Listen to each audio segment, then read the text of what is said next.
Our country may be more divided than it's ever been. What do you think is causing this? Who's for you? And how do you know that? And people on both sides of the political spectrum no longer are believing that government is for them. As conditions grow more repressive, which they are likely to do at least for some time, the quality of our relationships will become more important to us relative to the quantity of them. Coming up on the Laura Flanders Show, the place where the people who say it can't be done take a back seat to the people who are doing it. Welcome.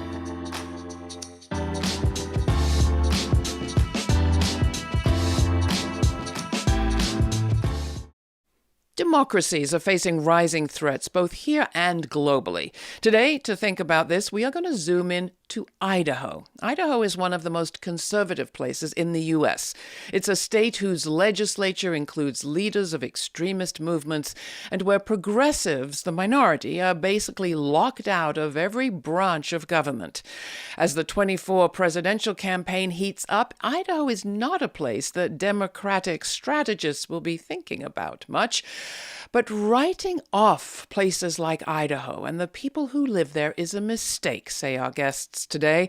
Indeed, writing off entire populations and parts of this country is a mistake that has brought the dream of an American, functional, pluralistic, inclusive, responsive democracy to a very dangerous brink.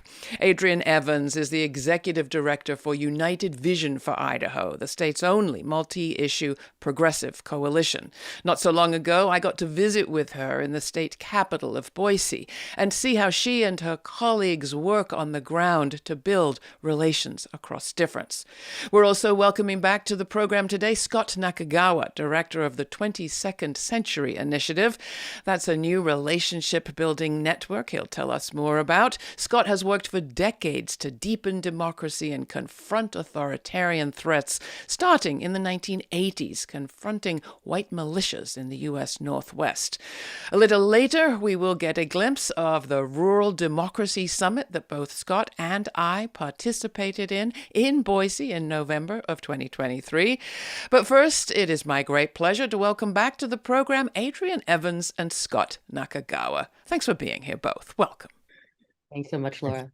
When we last spoke, I guess it was probably a couple of years ago, you were about to embark on what sounded like an extraordinary project. Can you tell us about that, what you've been doing in the last couple of years or so? Yes. So at that time, after the event of COVID, we were trying to figure out how to reach people across a state that's as vast and rural as Idaho. And so we had access to a text-based program, and we reached out with one question after the 2020 election. And from there, now it has been 3 years, and we've had hundreds of thousands of conversations stretching Idaho, North Carolina, Georgia, New York, Oregon, and now West Virginia. And we're learning a lot. We're learning a lot about what are the underlying currents that are making people feel broken, that are causing them to gravitate towards authoritarianism and abandon democracy.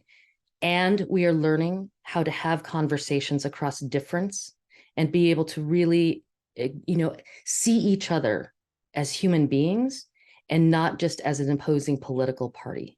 And how did this happen? You're starting with one question on a text message to a complete stranger? Yeah, it's a really unique process. So there's only one outbound question that you will get. Our country may be more divided than it's ever been. What do you think is causing this?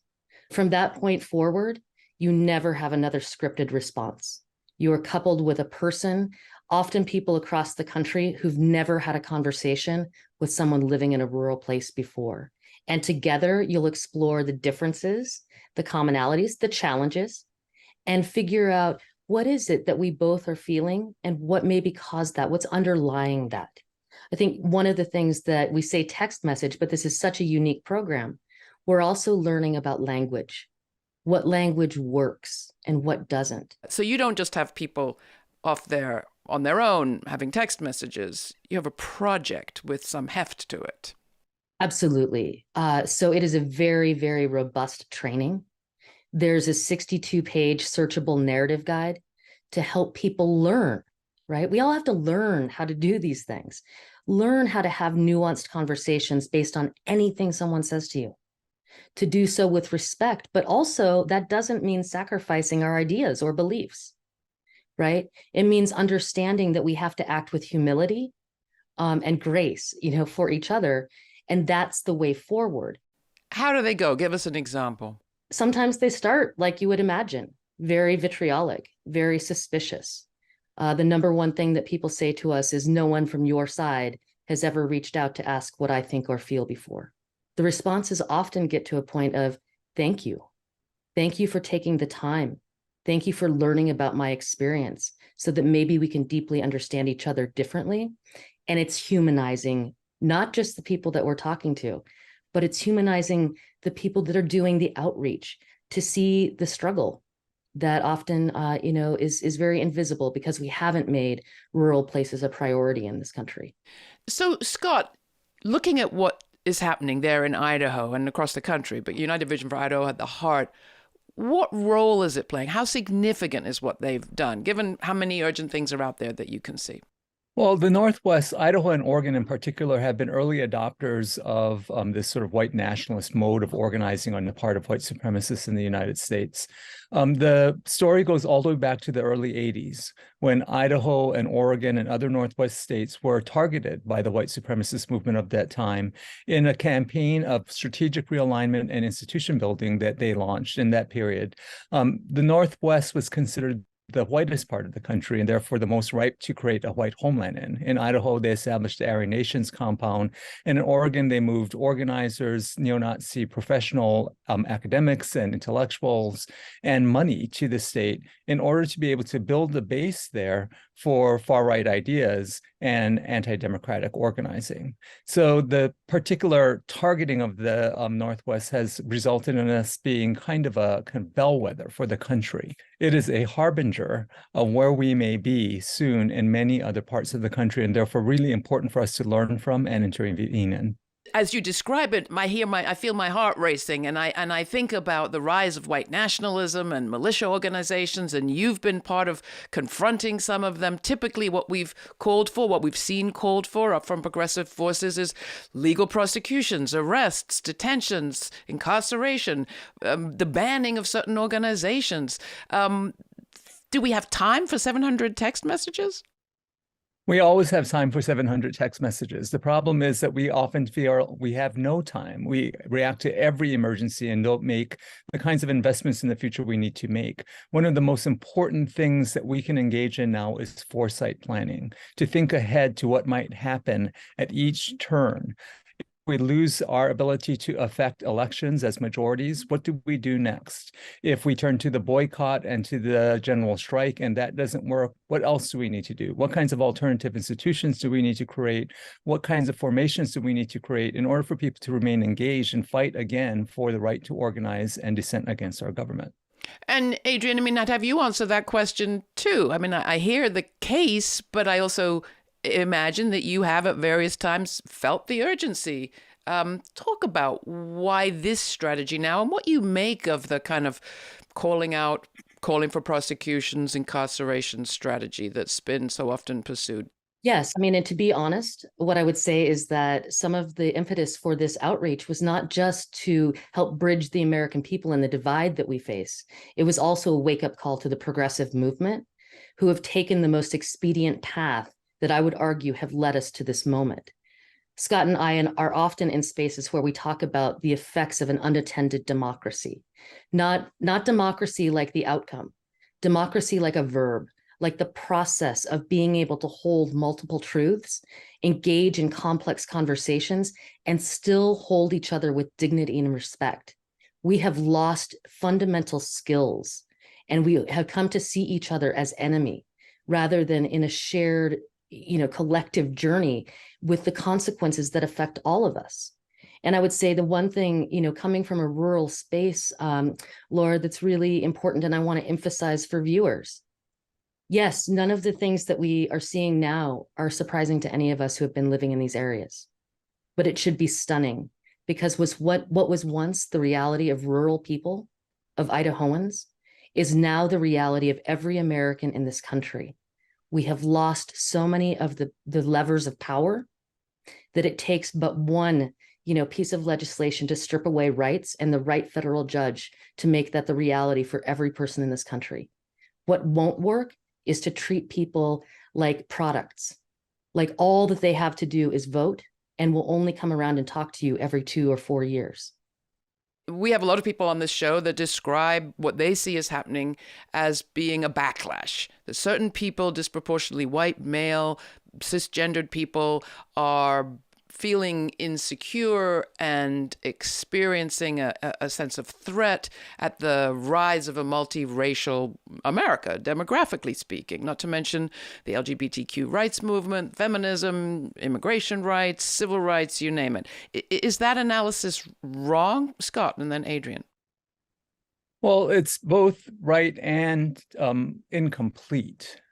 So we are facing a big backlash against the gains of the civil rights movement and against the gains of the feminist movement and the LGBTQ movement, the secularization of government, and many other changes that have happened, right? These are very powerful animating forces on the far right.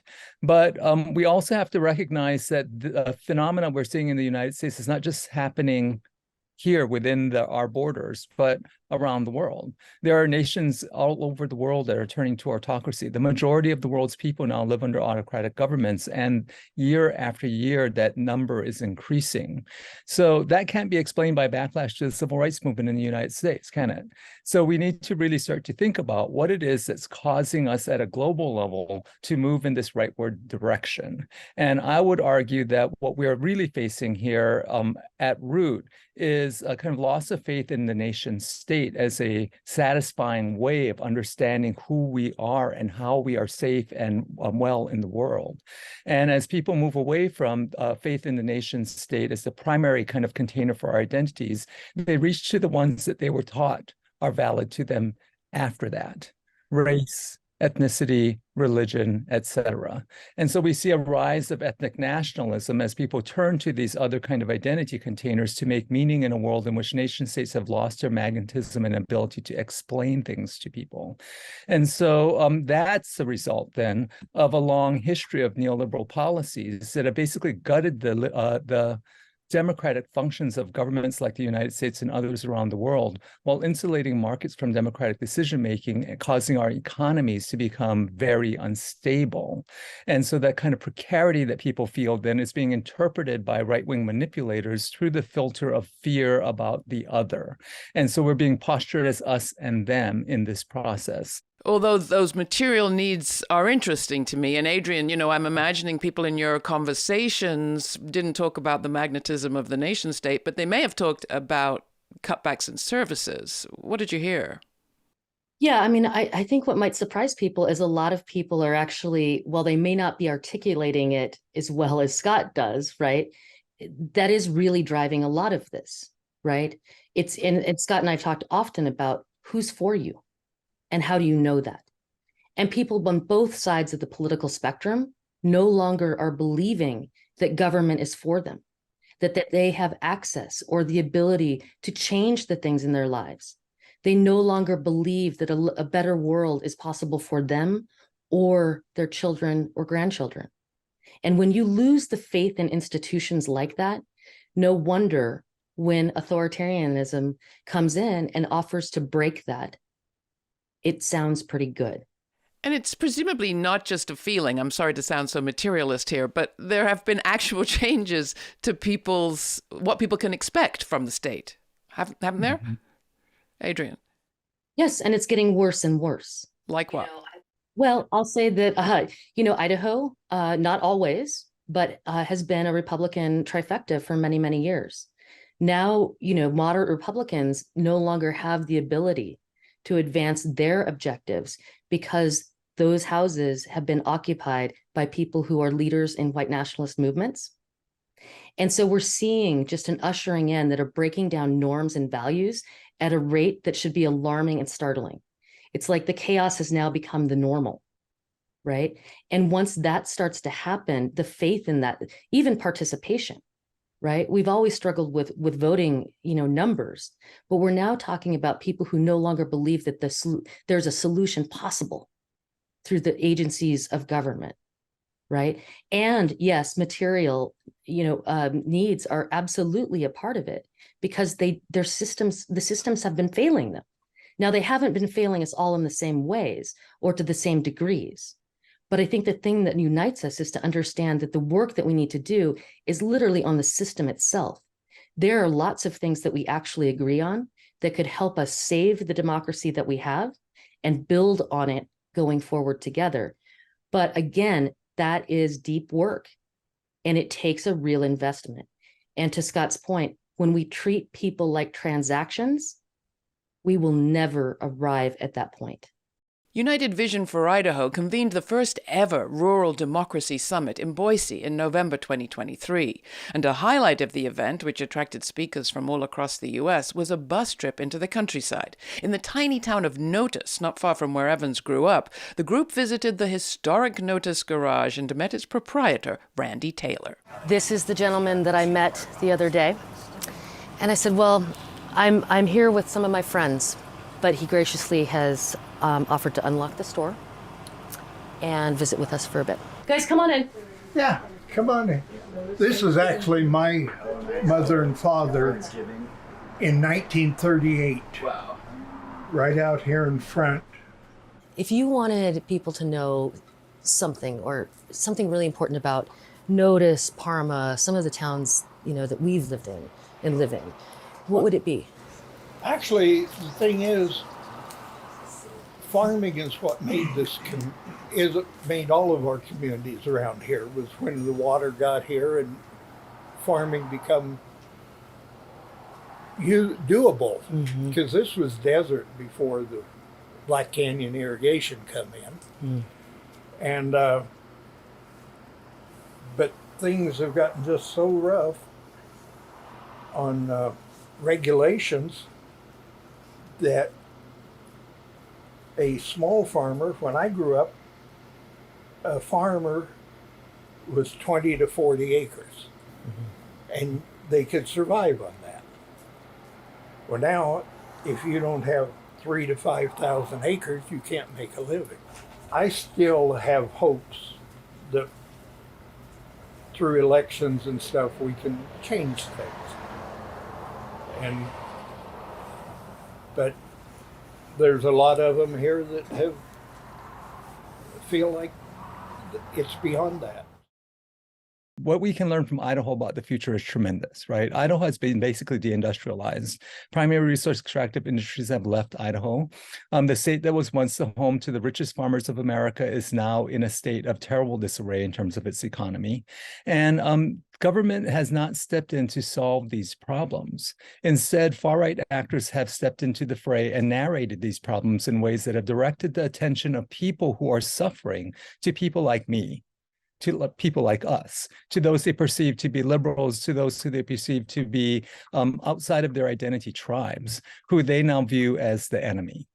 How do you think the Biden-Harris administration are doing on this score, Scot?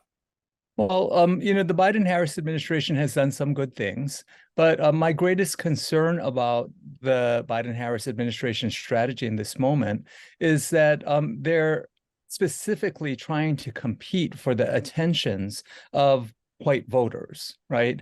And are not investing as much in the consolidation and improvement of our support in minority communities. But aren't you calling for more support for white voters like those rural folks in Idaho, Scot?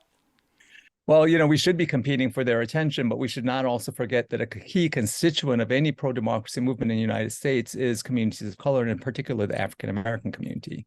We need those folks on our side. Those numbers matter and will matter greatly in this coming election. And the participation of people of color in these movements clarifies what democracy really is to us. So, those constituents have not had their stories told so much. They have not been directly reached out to by the administration in a way that is as if to compete for them, for their loyalty with more far-right forces. And what we're seeing is a kind of erosion in the support for liberal candidates and liberal ideas among some of the people in those communities. And that's dangerous. In those conversations, because you've learned so much, how do you speak about look, we care about you, we care about your healthcare, your education, your opportunities for jobs, but we also care about affirmative action, and we have to focus on civil rights and voting rights for people of color who haven't had them. How do you do both of those things, sort of square that circle, if you will? This is really one of the calls to progressive people, to people who, have been part of my camp for many, many years. I too often sit in rooms and have to ask the question, are we saying that we no longer believe that people are capable of transformation? Are we sitting in these rooms and saying that we no longer believe that people can make a bad decision and change their minds? And I would say too often we are, and we're not being real honest about that. I would also say, yes, Laura, for all of the points that you bring up, those have to be addressed, and it's about holding the complexities. But that's not the first place to go. The first place to go is by really listening to people and asking them, how do you square the rights and the things and the values that you've shared with me with these policies? Not to tell them what to think, but to really engage in conversations. And that's where we find that people are moving. And it's not just moving them, right? It's moving us closer to each other to figure out how we can do this. And actually, as Scott aptly says, how are we living our democracy? So I want to ask you, Scott, as somebody who works at the national level, how do we make these interventions real, but also how do we bring them to scale? How do we avoid the kind of, oh, isn't it nice what they're doing in Idaho syndrome? And actually, if this is working in Idaho, bring it to a national level? Well, I think that we need to document what's happening in Idaho and start to try to figure out how to create a toolkit for people who are working nationally in order for them to be able to duplicate some of the successes. But we need a delivery system, and the delivery system that the 22nd Century Initiative is creating are networks. We are creating networks of organizations through which people can meet one another, build relationships, and learn to share language, share tools, share practices, so that we can develop a strong field of resistance to authoritarianism and the basis for pro-democracy advocacy. So those relationships really matter. In all of this as well, I just want to remind people what the importance of what Adrienne is saying, that as conditions grow more repressive, which they are likely to do at least for some time, the quality of our relationships will become more important to us relative to the quantity of them. And in-person organizing, having conversations, real deep dialogue is the way we build those quality relationships. In the end, we must rely on our neighbors as times get tough, and they will get tough. Whether anti-democratic forces continue to advance their agendas, times will get tough. Climate change will bring us disasters for which we are unprepared, and things will get tougher. And we see patterns in the United States now in terms of people's choices about where they live, where more and more people are moving to only 15 states and to metropolitan areas in those states. That leaves 35 states to older, whiter, more male, more conservative voters who are then positioned to be able to control who gets to be the president and who gets to serve in the Senate, which then also means who gets to serve on the Supreme Court. And so that reality that's looming ahead of us, all of those things are things that we need to go about trying to build the muscle to be able to fight in that context now. And that's what they're doing in Idaho. Well, I want to thank you both so much for the work you do and the way you talk about it, and for the invitation to come to Boise. Thank you. Thank you. Thank you.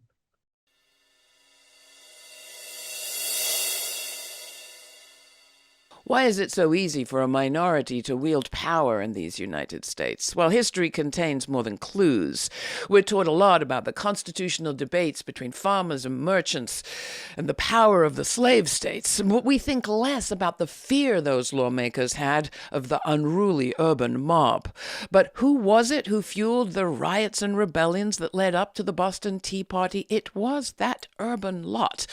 Those disgruntled waged workers, former felons, sailors, indentured servants, escaped slaves, journalists, and queer open folk of all kinds, who had managed to throw off global corporate power and the consolidated money of the crown. It was that power that the Constitution sought to dilute, and ever since the country's more or less been divvied up between its urban and its rural parts, with two parties bouncing power between them, until today's global corporate elites and moneyed lot figured out how to put a lock on both. In parts of this country, like Idaho today, small rural farmers have no voice either. Could they make common cause with that urban mob? Well, you can write to me and tell me what you think at laura@lauraflanders.org. I'd be interested to hear. In the meantime, stay kind, stay curious, and if you want to hear my full uncut conversation from today's show, subscribe to our free podcast. All the information's at our website. Till the next time, I'm Laura for the Laura Flanders Show. Thanks for joining me. For more on this episode and other forward-thinking content, subscribe to our free newsletter for updates, my commentaries, and our full uncut conversations. We also have a podcast. It's all at lauraflanders.org.